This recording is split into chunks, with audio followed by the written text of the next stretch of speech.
मराठी इंडस्ट्रीत सध्या अनेक अभिनव प्रयोग पाहायला मिळत आहेत। लवकरच प्रदर्शित होणाऱ्या चौर्या या सिनेमाद्वारे युवा कलाकारांनी एक वेगळा प्रयोग केला असून या प्रयोगाचा वापर भारतात पहिल्यांदा करण्यात येणार आहे। पाहूया यावरील हा स्पेशल रिपोर्ट। सत्य, अहिंसा, सहिष्णुता या सगळ्या फालतू गोष्टी बुकात। मराठी इंडस्ट्री सध्या कात टाकते। अनेक अभिनव प्रयोग सध्या मराठी सिनेमांमध्ये करण्यात येत आहेत। समीर आशा पाटील या नवोदित तरुण दिग्दर्शकाचं दिग्दर्शन असलेला चौर्य हा सिनेमा लवकरच रसिकांच्या भेटीला येणार आहे।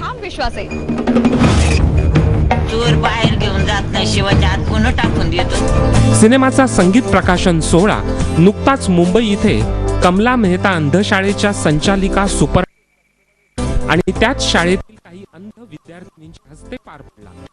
घरांना दरवाजे आणि कुलप नसणारं आमचं जगातलं एकमेव गाव, पवित्र, निर्भय, सगळ्यांसाठी सदैव खुलं। गेली 2.5 वर्ष समीर आणि त्याच्या संपूर्ण टीमनं खूप मेहनत घेऊन हा चित्रपट तयार केलाय। स्वतःची जमीनही समीरनं या सिनेमासाठी विकली। एवढ्या अनंत अडचणींवर मात करत आता तर मराठी सिनेसृष्टीच्या इतिहासात पहिल्यांदाच ॲक्सेसिबिलिटी फॉर्मॅटचा अभिनव प्रयोग या चित्रपटाच्या माध्यमातून या युवा कलाकारांतर्फे करण्यात येणार आहे। आशय सहस्त्रबुद्धे या युवकाने या विषयात PhD केली असून या चित्रपटासाठी सध्या तो या फॉर्मॅटवर काम करतोय। फिल्ममध्ये असं होतं की ऑडिओ आणि व्हिज्युअल्स दोन्ही गोष्टी असतात आणि कर्णबधीर आणि अंधांना त्यापैकी एक गोष्ट कळत नाही आणि त्यामुळे त्यांचं सिनेमाचं ओव्हरऑल जे आकलन असतं ते थोडंफार कमी असतं।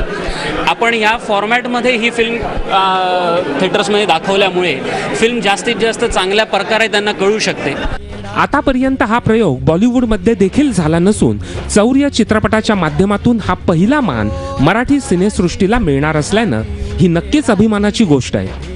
अंध आणि कर्णबधिरांना देखील या अभिनव प्रयोगामुळे चित्रपटाचा आनंद हा सर्वसामान्य लोकांप्रमाणे घेता येणार असून ही खरोखरच कौतुकास्पद बाब आहे।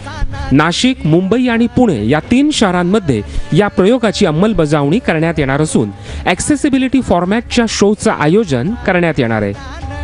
पुणे आणि मुंबईमध्ये काही स्पेशल थिएटर्समध्ये आम्ही त्या फिल्मचे शोज करण्याचा प्रयत्न करतो। खूप रोटरी क्लब्स आम्हाला फोन करून विचारत आहे की त्यांच्यासाठी आम्हाला काही शोज ठेवता येतील का। माझी तर इच्छा आहे की खूप ठिकाणी हे शोज लागावे। पैसे येवो नाही येवो, पैसा काही रोज टिकत नाही, पण हा अनुभव त्या सगळ्या बंधू भगिनींना आयुष्यभर राहील। या चित्रपटाचं आणखीन एक वैशिष्ट्य की हा पहिलाच मराठी चित्रपट आहे ज्याचं चित्रीकरण महाराष्ट्राबाहेर चंबळ इथे करण्यात आलंय। एकूणच या सिनेमाबद्दल उत्कंठा कमालीची वाढली आहे। कपिल देशपांडे, झी मीडिया, मुंबई। याबरोबरच या बुलेटिनमध्ये आज इथं समय मात्र थोड्याच वेळात रोखोक या कार्यक्रमात भेटूया। झी 24 तासचे मुख्य संपादक डॉक्टर उदय निरगुडकर यांच्यासह आणि आजचा रोखोकचा विषय आहे धुमस्त काश्मीर। तेव्हा पाहत राहा झी 24 तास, रहा एक पाऊल पुढे।